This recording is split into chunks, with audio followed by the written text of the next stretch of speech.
Hello বন্ধুরা, trading with বাঙালি বাবু আরো একটা নতুন ভিডিওতে আপনাদেরকে স্বাগত জানাচ্ছি। থাম্বনেল দেখে আপনারা বুঝতে পেরেছেন যে এটা একটা লার্নিং ভিডিও। আমরা সাপোর্ট এবং রেজিস্ট্যান্স কিভাবে মার্কেটে ড্র করব নিফটি ফিফটিতে, আমরা এই ভিডিওর মাধ্যমে সেটা শিখব। তো আমি বলেছিলাম যে আমরা খুব একদম পাতি বাংলা ভাষায়, একদম সিম্পল ভাবে আমরা একদম মানে গ্রাউন্ড লেভেল থেকে আমরা শিখব। তো সেখান থেকে ভিডিওটা একটু বড় হতে পারে। তো এখানে চার্ট খোলা আছে, আমি এখানে সাপোর্ট রেজিস্ট্যান্স ড্র করলে আমি করতে পারি, কিন্তু সাপোর্ট রেজিস্ট্যান্স ড্র করার আগে আমাদেরকে প্রথমে জানতে হবে সাপোর্ট এবং রেজিস্ট্যান্সটা কি এবং এটা কেন ড্র করব বা কি দরকার পড়ে এটা মার্কেটে। তো সেটা আমরা প্রথমে জানবো। এখানে একটা জিনিস খুব পরিষ্কার, আপনারা যে কোনো বাজার, সেটা শেয়ার বাজার হোক, সেটা মাছের বাজার হোক, সেটা জামা কাপড়ের বাজার হোক, সেটা খাদ্যশস্যের বাজার হোক, বাজার মানেই কিন্তু দুটো জিনিস, ক্রেতা ও বিক্রেতা। কেউ একজন কিনবে, কেউ একজন বেচবে। আর আরেকটা জিনিস কি থাকে, এক নম্বর হচ্ছে ক্রেতা ও বিক্রেতা থাকে, দু নম্বর হচ্ছে কি ডিমান্ড এবং সাপ্লাই। একজন কিনবে, একজন বেচবে, আর দামটা নির্ধারণ হবে ডিমান্ড এবং সাপ্লাইয়ের। যদি মাল বেশি থাকে তাহলে সেটা ডিমান্ড কম, বা যদি হয়তো প্রয়োজনের থেকে মাল কম আছে তাহলে সেটা ডিমান্ড বেশি। So demand and supply, demand এবং সাপ্লাইয়ের উপরে দামের নির্ভর করে দাম ওঠানামা, আর ক্রেতা ও বিক্রেতার উপরে কেনা বেচা ডিপেন্ড করে। এটা প্রত্যেকটা মার্কেটে সেম জিনিস হয়, শেয়ার মার্কেটও তার ব্যতিক্রম না। এখানেও সেম জিনিস, ডিমান্ড এবং সাপ্লাই, ক্রেতা ও বিক্রেতা। তো বেসিক্যালি আমি সাপোর্ট রেজিস্ট্যান্স ড্র করার আগে মার্কেটটা মার্কেটে একটা স্ট্রাকচার, যেটা সাপোর্ট এবং রেজিস্ট্যান্সের জন্য আমি ড্র করব এখানে।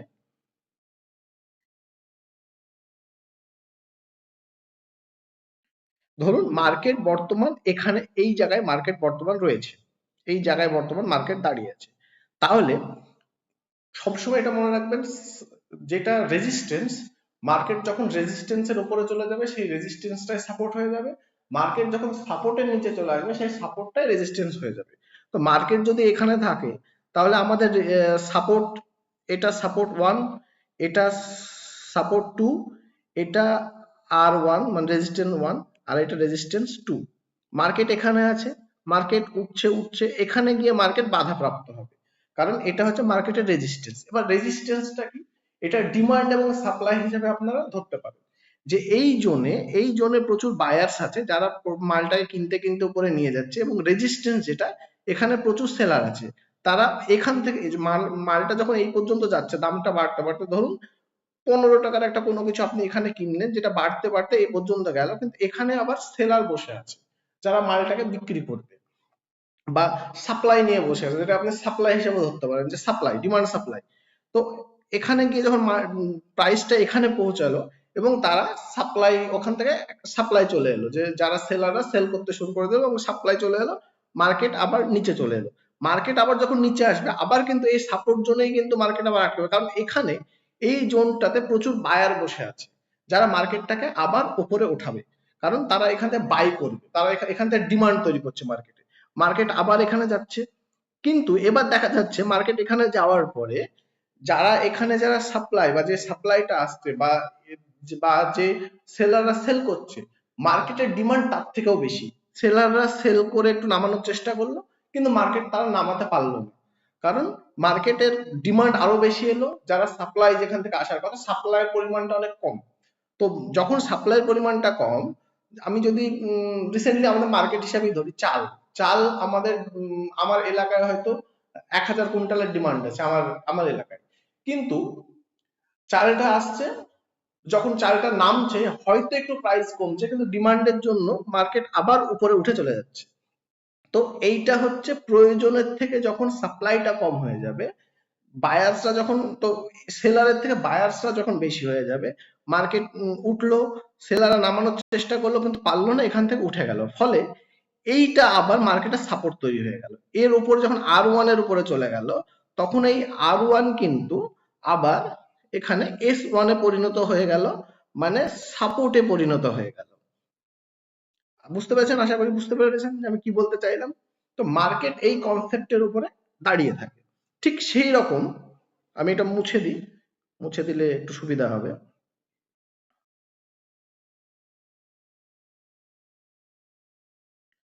ঠিক সেই রকম মার্কেট ডাউন সাইডেও কিন্তু সেম জিনিসই কাজ করে। মার্কেট হয়তো এখানে আছে কিন্তু ডিমান্ডের থেকে সাপ্লাই অনেক বেশি। মার্কেট এই জোনে আছে, এই জোন থেকে নামতে নামতে এইটা কিন্তু ফার্স্ট সাপোর্ট মার্কেটের।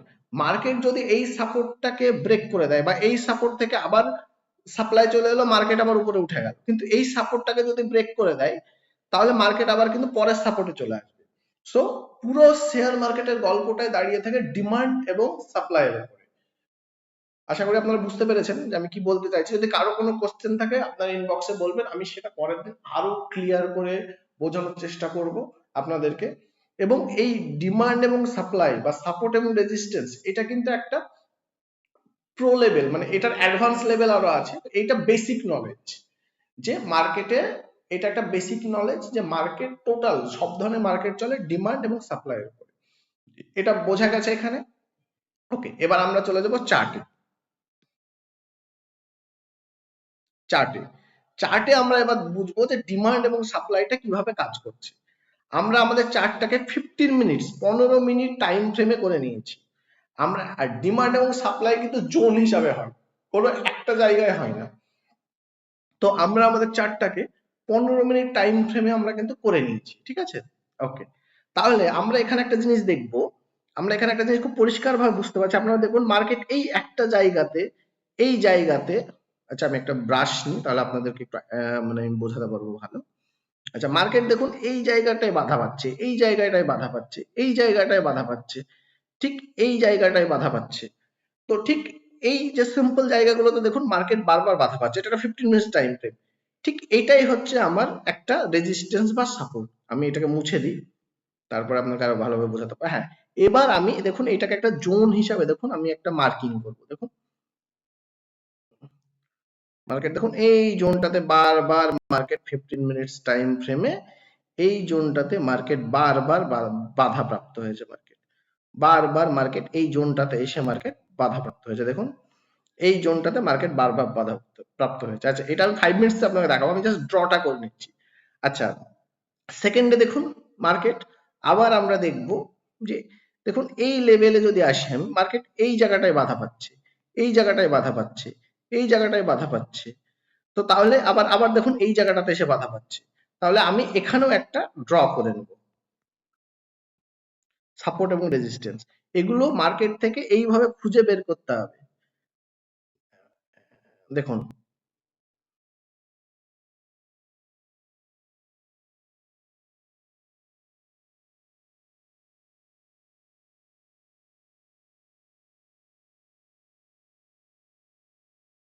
এটা একটা আমার সাপোর্ট হয়ে গেল। আবার দেখুন মার্কেট এখানে এসে এই জায়গাটায় মার্কেট বাধা পাচ্ছে, এই জায়গাটায় মার্কেট বাধা পাচ্ছে। তাহলে আমি আবার এখানে একটা ড্র করে নেব। তারপরে ম্যাজিকটা আপনাদেরকে দেখাচ্ছি যে সাপোর্ট এবং রেজিস্ট্যান্স কতটা মার্কেটে ইম্পর্টেন্ট। দেখুন হ্যাঁ ঠিক আছে। আচ্ছা উপরে দেখুন, উপরেও এসে আমরা দেখব মার্কেট এই জায়গাটায় বাধা পাচ্ছে, এই জায়গাটায় বাধা পাচ্ছে, এই জায়গাটায় বাধা পাচ্ছে। তাহলে আমরা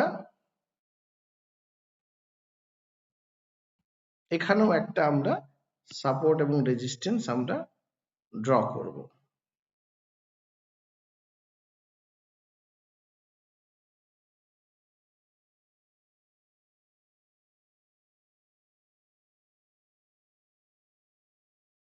ওকে, আমরা এখানেও একটা সাপোর্ট এবং রেজিস্ট্যান্স ড্র করলাম। এটা আমাদের 15 মিনিটস এ ড্র হয়ে গেল। ওকে, তাহলে এবার আমাদের সাপোর্ট এবং রেজিস্ট্যান্স এ মার্কেট কাজ করেছে কিনা সেটা আমরা 5 মিনিট টাইম ফ্রেমে চলে যাব। দেখুন দেখুন এই এই এই যে ড্র গুলো কিন্তু আমি আগের দিন দেখে করলাম। দেখুন মার্কেট কত সুন্দর এই সাপোর্ট এবং রেজিস্ট্যান্সটাকে ড্র করছে। মার্কেট যখনই এর নিচে ক্লোজ দিচ্ছে দেখুন পরের সাপোর্ট পর্যন্ত মার্কেট চলে আসছে। আচ্ছা আমি একটা পেন নিই তবে আপনাদেরকে ব্রাশ নেব। মার্কেট যখন এর নিচে ক্লোজ করলো আমার সাপোর্টের নিচে, মার্কেট দেখুন পরের সাপোর্টে চলে এলো। পরের সাপোর্টে মার্কেট একটু টাইম পাস করে আবার যখন তার নিচে ক্লোজ দিচ্ছে মার্কেট, আবার দেখুন পরের সাপোর্টে চলে আসছে। মার্কেট যখন নিচে এখানে ওপেন হয়েও মার্কেট যখন এর উপরে ক্লোজিং দিচ্ছে, মার্কেট দেখুন পরের সাপোর্ট পর্যন্ত যাচ্ছে। আবার এই সাপোর্টের নিচে মার্কেট এখান থেকে, আবার মার্কেট যখন এখান থেকে নিচে আসছে এই জায়গাতে আবার ডিমান্ড আসছে, মার্কেট আবার উপরে সাপোর্ট পর্যন্ত চলে যাচ্ছে। উপরে সাপোর্ট যতক্ষণ না ব্রেক করছে মার্কেট, ততক্ষণ মার্কেট কিন্তু উপরে যেতে পারছে না, ওই সাপোর্টের কাছেই মার্কেট থাকছে। এক মিনিট, ওকে, আপনি দেখুন মার্কেট এখানেও তাই, মার্কেট যখন এর নিচে মার্কেট ওপেন হওয়ার পরও এর উপরে যখন স্ট্রং ক্যান্ডেল ক্লোজ দিল, মার্কেট কোথায় গেল? পরের সাপোর্ট পর্যন্ত মার্কেট গেল। আবার যখন মার্কেট ফল করতে শুরু করলো, যখন এই জায়গাতে যখন সাপ্লাই এলো, মার্কেট আবার নিচের জোন পর্যন্ত চলে এলো।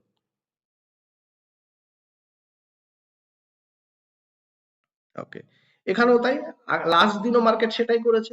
মার্কেট যখন এখানে ওপেন মার্কেট যখন এখানে ওপেন হয়ে নিচে ক্লোজিং দিল, মার্কেট সরাসরি পরের সাপোর্ট পর্যন্ত মার্কেট চলে এলো, এবং এখানে সাপোর্ট নিয়ে এখান থেকে যখন সাপ্লাই এলো, মার্কেট এখানে চলে এলো, এখান থেকে মার্কেটের ডিমান্ড এলো, মার্কেট সোজা উপরে উঠে গেল। মার্কেট এর উপরে, এবার ডিমান্ড এবং সাপ্লাই আমরা কিভাবে ট্রেড করব বা কিভাবে ট্রেড করে, এই সাপোর্ট রেজিস্ট্যান্স আমরা ড্র করে ফেললাম।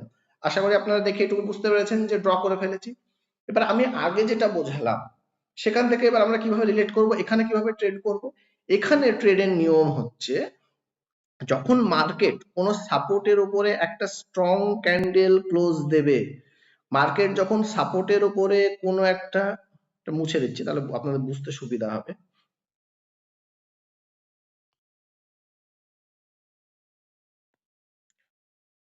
আচ্ছা, আমরা এটা দিয়ে বোঝাচ্ছি, মার্কেট যখন কোনো একটা সাপোর্ট বা রেজিস্ট্যান্স জোনের নিচে স্ট্রং ক্যান্ডেল ক্লোজিং দেবে এবং তার লো ব্রেক করবে, বা তার হাই বা উপরে ক্লোজিং দেবে এবং তার হাই ব্রেক করবে, আমরা সেখানে এন্ট্রি করব এবং আমরা পরের সাপোর্ট বা রেজিস্ট্যান্স পর্যন্ত আমরা টার্গেট রাখতে পারি।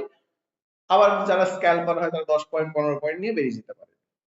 ওকে, মার্কেট দেখুন এই সাপোর্টের নিচে ক্লোজিং দিয়েছে, দেখুন, এবং তারপরের ক্যান্ডেল তার হাই ব্রেক করেছে, মার্কেট এই পর্যন্ত চলে যাচ্ছে, মোটামুটি এখান থেকে এই পর্যন্ত মোটামুটি 20 থেকে 30 পয়েন্ট কেউ চাইলে অনায়াসেই ক্যাপচার করতে পারবে, এখান থেকে অনায়াসে খুব সহজেই ক্যাপচার করা যাবে। ওকে, তারপরে কি হলো, পরেরটা আপনি দেখুন, পরেরটা মার্কেট যখন এই জোনের উপরে ক্লোজিং দিল, মার্কেট সোজাসুজি উপরে চলে গেল। আমরা এখানেও দেখবো